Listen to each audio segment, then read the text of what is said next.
Hi, Coach Shawn here. Today I want to talk about the most scary narcissist, the most evil narcissist you could ever encounter, and that is the covert malignant narcissist. What makes them so evil? They have no empathy, zero, none. They actually enjoy your pain. I don't know if you've ever come into contact with one, but if you have, it will have been the most horrific experience of your life.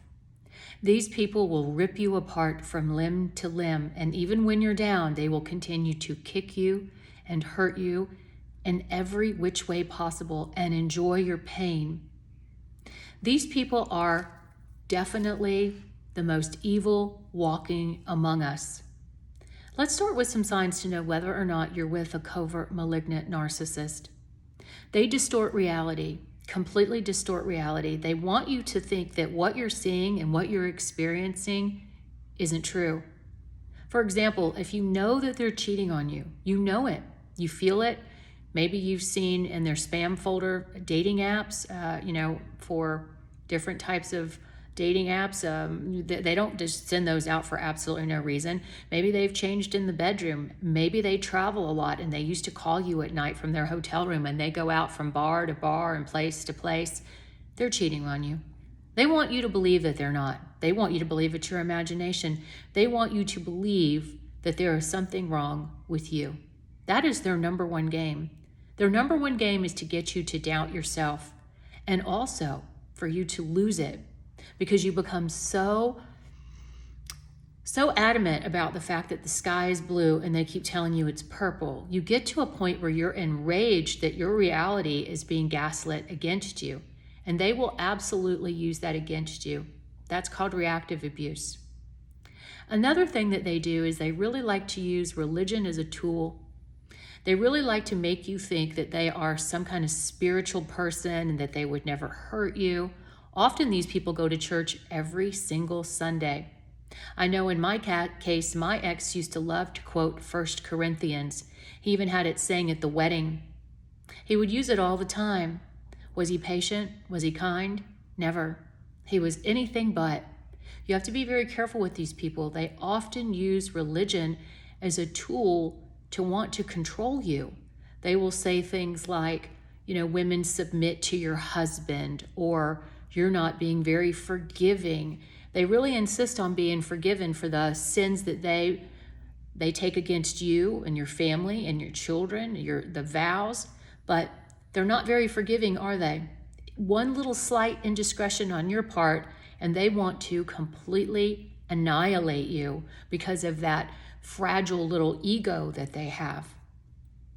Another thing that many of these malignant narcissists do is they live a double life, and let me tell you why. Often they have sexual perversion. It's a very well-known fact that they are often not what they seem. Let's just say that. They may be living within a family that is a traditional family, but traditional roles, at least in the bedroom, are not something that they crave. Many of these malignant narcissists live a double life sexually. They live a perversion of sexual immorality.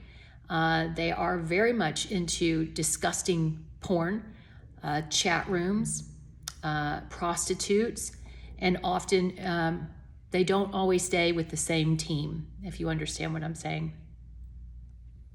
Another thing that they do is they really enjoy causing you pain. They enjoy you hurting. I know many of you talk about the narcissistic smirk. I saw that often. Many of you will be in such a chronic state of anxiety from living with these people and their lies, and they're abusing you all the time, making you feel as if you're not enough, that you're wrong, there's something wrong with you, you should be on medication, you're depressed. Well, of course you are. Look who you're living with. And they don't do anything to help you. They enjoy your pain in such a way that you can see it on their face. They don't like it when you're feeling good and you're doing well. That bothers them. They have to knock you down because, again, remember, these types of relationships are based on power and control. They're not based on love. They're not based on coming together and understanding one another. They're based on a power and control dynamic. And they really like seeing you below them. They like to see your pain. You can see it in their eyes, the way they move. They don't move in a loving way. They kind of circle you, and they're studying you, and they'll step back, and you see the smile, or maybe they'll stroke you. They enjoy your pain to the point that you wonder how these people are, how they're not just pure evil. And I, for one, believe that they are. I do believe that they are evil. Another thing that they do is they try to turn your children against you. That is one of the number one things that will solidify whether or not you were with a covert malignant narcissist. Because normal, healthy people, even if they have narcissism, which we all do, it's a scale. Depending on how high you tick on the scale is when it becomes a disorder. They want to paint their spouse, maybe not in the best possible light after the divorce, but they certainly don't want to continue to rip them apart and tear them down. These people do. They continue to rip their other spouse apart. You never hear things from them that say, you should have a relationship with your mother or your father. You should understand that they were going through what they were going through too. They will never defend you, ever. They didn't defend you in the marriage, and that brings me to the next point. They were never your friend. A covert malignant narcissist, it was never your friend. They never had your back. You could never get into a situation where you felt like your spouse would actually understand you and have your back. Most people in these relationships walk on eggshells, meaning you know that you can't go to your spouse and tell them, or your ex-spouse you couldn't have, that you were going through something in particular, because they would always say to you, well, what did you do wrong? What is your role in this? You're the problem. You know that you could never go and get solid, sound advice. You know that you were always going to be the one who was dropping the ball.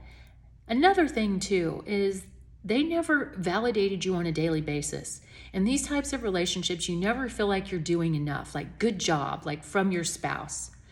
You should feel, when you're with someone who really cares about you and loves you, you should feel empowered. You should feel more capable, more attractive, smarter, more capable, and really feel as if you have someone who has your back. That is never going to be the case in these relationships. A covert malignant narcissist is always going to be undermining you. They don't want to see you successful. They are always in competition with you. They will compete with you when it comes to everything. I can remember even driving home. He had to beat me home. There was so much competition over the dumbest things. And when you're a mature adult, you just can't understand it. It's so silly and so petty and so juvenile. And the things that they do, you do look at it and you lose respect for your spouse.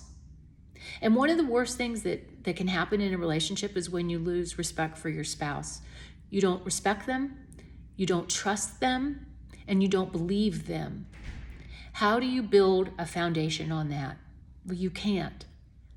And a covert malignant narcissist is all about undermining you, all about making sure that you are painted in the worst possible light, always letting you know that you aren't enough, that you aren't good enough, that you don't pick up your daily tasks, even when you're the one doing everything. Because when you're married to these people, they don't help. I didn't have help bathing the children or putting them to bed. He might walk in and say goodnight, but that was it. I didn't have any help making dinner at night. I didn't have any help with my children ever. It was really hard raising them by myself.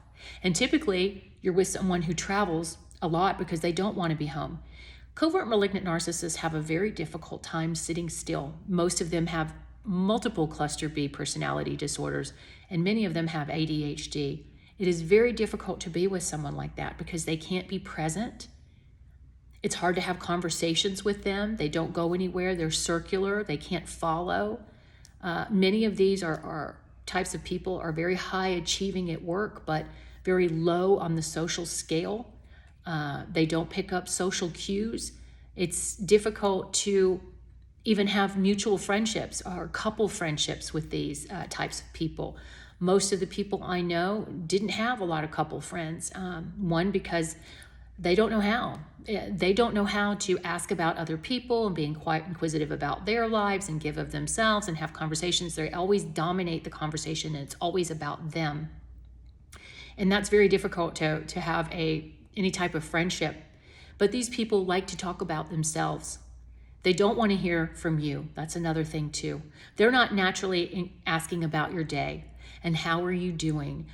Especially if you're going through something, they don't want to hear it. They'll say things like, you need to get on medication. Why don't you get on antidepressant? You need to go see someone. You need to go talk to someone. They're not going to be there for you in that type of way, even when they've caused the issue, even when they know that it's the way they're treating you as to why you're not thriving. When you have a good partner, that partner should help you thrive. That partner should be concerned about why you're depressed, why you're angry, why you're hurt, why you're upset. These people simply don't. They don't care. They know they're the cause. And the worst part about a covert malignant narcissist is when you're telling them that you're hurting, when you're telling them that you're struggling, they actually kick you while you're down. They will add to your struggle. They will tell people how terrible you're doing, what a terrible person you are, how dysfunctional you are, how you're depressed. They won't talk positively about you. They will talk negatively about you.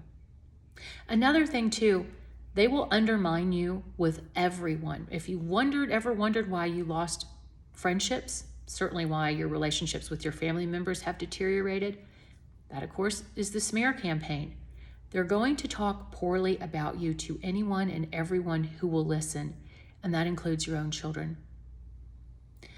Those are some of the clues that you know whether or not you're with a covert malignant narcissist.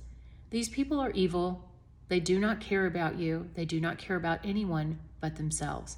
They lack all empathy. And one of the telltale signs is these people, it's not that they just lack empathy, but they also want to hurt you when you're down. They will do things like try to have you committed, call the police on you. They will do things like lie in counseling sessions about you in order to paint you in the worst possible light, not to help you. They will lie to family members, and they will lie to friends, and they will lie to your children. They will say things that are just simply not true. These people are evil, and if you are with one, I know how hard it is to get away from them. But absolutely try to get away from them, because the only place that you're going with these type of people is death, whether by their hand or by your own hand or by the fact that your body's just going to give out, because you cannot function with someone like that who is supposed to be your partner or the mother or father of your children. You're going to be suffering, and you're going to be suffering when you leave too. There's no easy answer, but you've got to get away from this type of personality type. This type of personality type is the worst you could possibly ever imagine. You cannot be married to them. You cannot live in the same house as them. You cannot even co-parent with them. You must detach from them as much as you possibly can. Until next time, Coach Shawn.